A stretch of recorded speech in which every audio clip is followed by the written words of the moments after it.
Тогда что-то подсказало юноше повернуться кругом и взглянуть вверх. На краю черепичной крыши гостиницы расселся большой ворон. Порывы ветра с гор чуть покачивали его. Ворон склонил голову набок. Блестящий черный глаз смотрел прямо, как почудилось Ранду, прямо на него. Он почему-то поверил в это, и внезапно жаркая волна гнева захлестнула юношу. «Мерзкий пожиратель падали!» — пробормотал он. «Мне уже смотреть надоело», — пожаловался Мэтт, и Ранд понял, что его друг подошел к нему и тоже неодобрительно рассматривает ворона. Друзья переглянулись, затем, как один, потянулись за камнями. Два камня летели точно, но ворон отшагнул вбок. Камни просвистели там, где только что стояла птица. Захлопав крыльями, ворон опять склонил голову набок, без всякой боязни уставившись на юноши мертвенно-черным глазом, ничем не выказывая, что произошло.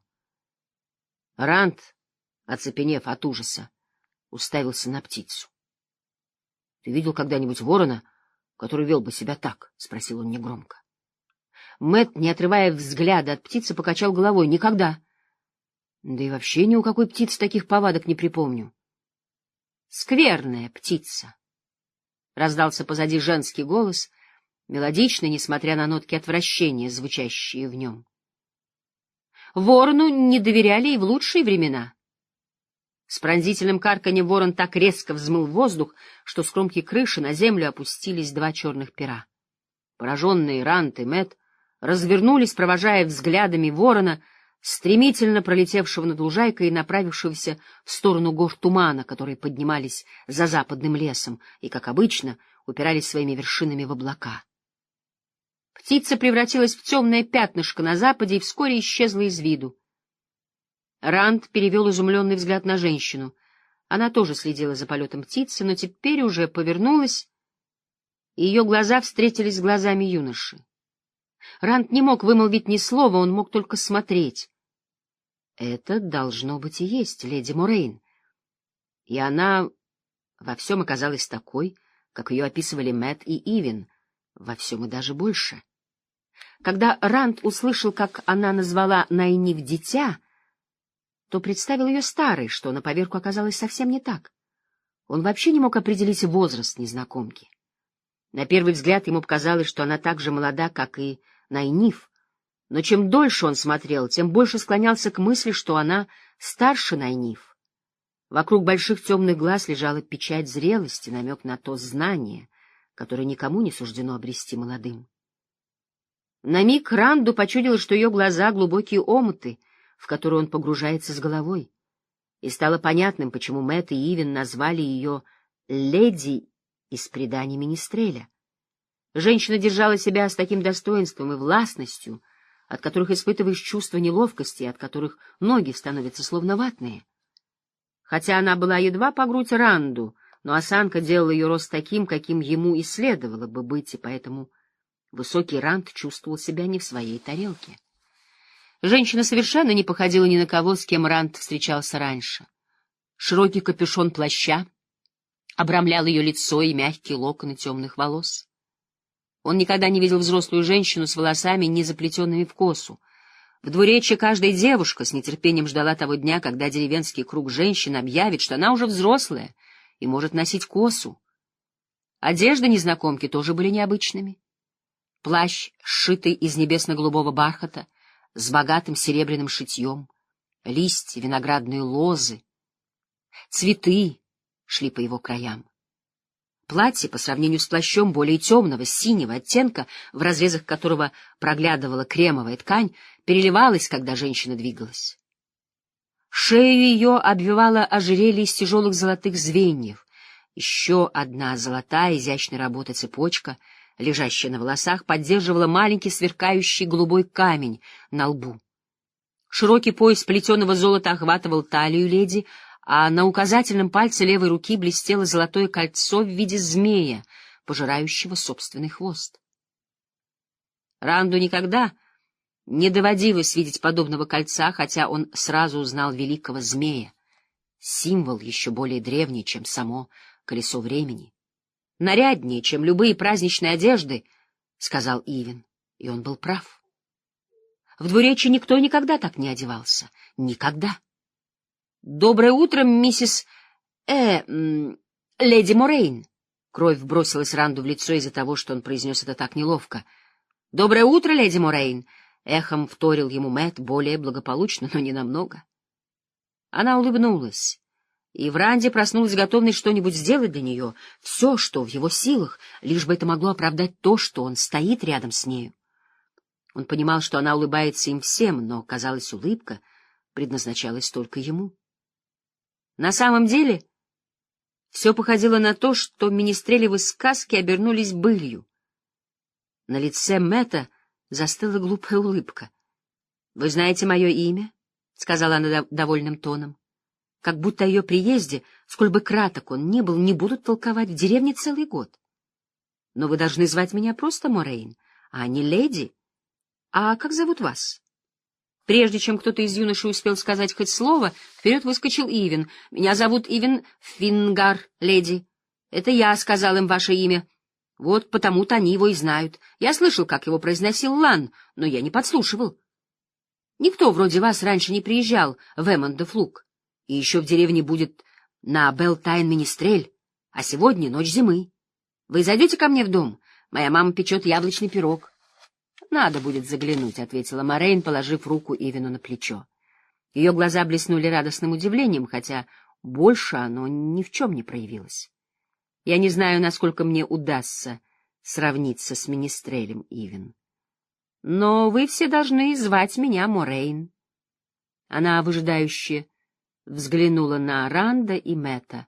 — Я Мэтрим Коутон, Морейн, — сказал Мэтт и деревянно поклонился. Затем пуцовый от смущения выпрямился. Ранд подумал, стоит ли ему делать что-нибудь такое наподобие того, как поступают мужчины в сказаниях, но, по примеру Мэтта, лишь произнес свое имя. По крайней мере, сейчас язык у него не заплетался. Морейн перевела взгляд с него на Мэтта и обратно. Ранд подумал, что ее улыбка, едва заметная уголками губ, была теперь похожа на ту, которая обычно бывала у Эгвейн, когда та скрывала какой-нибудь секрет.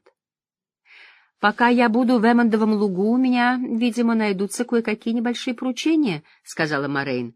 — Может, вы пожелаете помочь мне? Она засмеялась, услышав, как они заторопились согласиться. — Вот, — сказала Морейн, и удивленный Ранд почувствовал, как она вложила ему в ладонь монету и крепко сжала его кулак своими пальцами. — Не нужно, — начал было Ранд, но она отмахнулась от его возражения, одаряя монетой Ивена, а затем и Мэтта, сжав ему руку точно так же, как и Ранду. — Конечно, нужно, — сказала она. — Вы же не можете работать за просто так. Примите это на память и храните у себя, и будете помнить, что согласились явиться ко мне, когда я попрошу об этом. Теперь между нами узы. — Никогда не забуду, — пискнул Ивен. — Позже нам нужно будет поговорить, — сказала она. — И вы мне расскажете все о себе. — Леди... Я хотел сказать, Морейн, — нерешительно начал Ранд, когда она повернулась. Женщина остановилась и взглянула через плечо, и он проглотил комок в горле, прежде чем продолжить. — Зачем вы приехали в Эммондефлуг? Выражение ее лица не изменилось, но Ранду вдруг захотелось, чтобы он не задавал этого вопроса, хотя юноша и не понимал, почему у него возникло такое ощущение. Поэтому он сам поспешил все объяснить. — Прошу прощения, я не хотел показаться невежливым. Просто дело в том, что в двуречье никто не приезжает, не считая купцов и торговцев, которые появляются, когда снег не слишком глубок, и можно сюда добраться из Байрлона. Почти никто. И уж точно никто, кто был бы похож на вас. Люди из купеческой охраны говорят порой, что здесь самая глухомания, и, по-моему, так и должно казаться любому нездешнему. Мне просто интересно. Улыбка Морейн медленно исчезла, будто она что-то припомнила. Минуту она молча смотрела на Ранда. — Я изучаю историю, — произнесла Морейн наконец. — Собираю старые сказания. Место, которое вы зовете двуречьем, всегда интересовало меня. Когда могу, я посвящаю свое время изучению истории о том, что случилось когда-то здесь и в других местах. — Истории? — сказал Ранд. — Что вообще происходило в двуречье, что заинтересовало бы кого-то вроде... Я хочу сказать, что могло здесь когда-то случиться. — А как же еще называть наши места, если не двуречьем? — добавил Мэтт. — Так всегда его называли. — Когда вращается колесо времени, — сказала Морейн наполовину про себя и устремив взор вдаль, — страны меняют множество названий. Человек носит множество имен, множество лиц, различных лиц. Но всегда это один и тот же человек. Однако никому не ведом великий узор, что плетет колесо, даже узор эпохи. Мы можем лишь наблюдать и изучать, и надеяться. Ранд изумленно уставился на нее, не в силах вымолвить ни слова, даже спросить, о чем она сказала. Он не был уверен, что эти слова предназначались для них. Как отметил про себя Ранд, Ивен и Мэтт будто онемели, а Ивен вдобавок стоял, разинув рот. Морейн опять посмотрел на ребят, и все трое чуть встряхнулись, словно проснувшись. — Мы побеседуем позже, — сказала она. Никто не сказал в ответ ни слова. — Позже. Морейн направилась к фургонному мосту, не ступая по траве, а словно скользя над ней. Плащ ее раздался в стороны, словно крылья.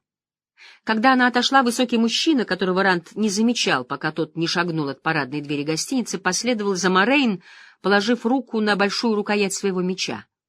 Темное его одеяние имело серо-зеленый цвет, оно сливалось с листвой или тенью, а его плащ, который трепал ветер, принимал разные оттенки серого, зеленого, бурого цветов. Плащ этот временами, казалось, исчезал, сливаясь с тем, что было за ним. Длинные волосы мужчины, тронутые на висках сединой, были схвачены узким кожаным ремешком. На его обветренном лице, словно высеченном из камня, сплошные грани и углы. Морщин, вопреки седине в волосах, не было. Когда он двинулся, то Ранду он сразу напомнил волка. Проходя мимо троих ребят, он окинул каждого острым взглядом голубых глаз, холодным, как зимний рассвет. Он словно оценивал их в уме, и ни одна черточка его лица не выдала того, каким оказался итог. Мужчина ускорил шаг, чтобы догнать Морейн, затем пошел у нее за плечом, наклонившись к ней, что-то говоря. Ранд перевел дыхание, которое невольно сдерживал. Это был Лан. Хрипло, как будто тоже старался не дышать, произнес Ивен. Готов поспорить, что он страж. Не будь дураком. Мэтт засмеялся неуверенным дребезжащим смехом. Все стражи в сказках. Так или иначе, у стражей доспехи и мечи, все в золоте и драгоценностях. И они проводят жизнь на севере, в великом запустении, сражаясь со злыми тварями и все такое прочее. Он может быть стражем, — упорствовал Ивен. — Ты что, видел на нем золото или драгоценные каменья? — иронически спросил Мэтт. — А у нас в двуречье водятся троллоки. У нас же овцы. Знать бы, что могло такого интересного для нее случиться здесь. — Что-то домогло, — медленно произнес Ранд. — Поговаривают, гостиница стоит здесь 1000 лет, а может и больше. — 1000 лет одни овцы, — сказал Мэтт. — Серебряная монета, — воскликнул Ивен. — Она мне дала серебряную монету. Подумать только, что я могу купить, когда появится торговец. Ранд разжал руку и увидел монету, которую ему вручила Морейн, и от удивления чуть не выронил ее. Он не сразу узнал толстую серебряную монету с выпуклым изображением женщины, удерживающей на высоко поднятой ладони язычок пламени, но он не раз наблюдал за тем, как Бран-Алвир взвешивал монеты, что купцы привозили из дюжины стран, и имел представление о ее ценности. На такую уйму серебра в двуречье можно вполне купить хорошего коня, и еще останется. Ранд посмотрел на Мэтта и увидел то же ошеломленное выражение, что наверняка было сейчас и на его лице. Повернув ладонь так, чтобы монету мог заметить только Мэтт, но никак не Ивен, он вопросительно поднял бровь. Мэтт кивнул, и с минуту они обалдело глядели друг на друга. Что за работу она имела в виду? В конце концов промолвил Ранд. — Не знаю, — с твердостью в голосе сказал Мэтт. — Мне все равно. И я не истрачу ее, даже когда появится торговец. С этими словами он засунул монету в карман куртки. Кивнув, Ранд медленно сделал то же самое со своей монетой. Он решил, что Мэтт прав, хотя и не был уверен, почему. Нельзя, раз монета досталась от нее. Он не мог сообразить, на что еще может пригодиться серебро, но, по-твоему, я тоже должен сохранить свою? Муки нерешительности ясно читались на физиономии Ивина. — Не должен, если не хочешь, — успокоил его Мэтт. Ивин всмотрелся в монету, покачал головой и запихнул серебро в карман. — Я оставлю ее, — печально произнес он. — Еще остается Министрель, — сказал Ранд, и мальчишки встрепенулись. — И если он уже проснулся, — добавил Мэтт. — Ранд, — спросил Ивин, — Министрель здесь? — Увидишь, — со смехом ответил Ранд. — Ясное дело, Ивин все равно не поверит, пока собственными глазами не увидит Министреля. Рано или поздно он спустится из своей комнаты. По ту сторону фургонного моста раздались радостные возгласы, и когда Ранд увидел, что послужило поводом для них, он уже засмеялся от всей души. К мосту, сопровождаемый беспорядочной толпой деревенских от седовласых стариков до только-только научившихся ходить малышей, двигался высокий фургон, который тащила 8 лошадей. Округлый парусиновый верх был увешан снаружи множеством узелков и котомок, смахивающих на грозди винограда.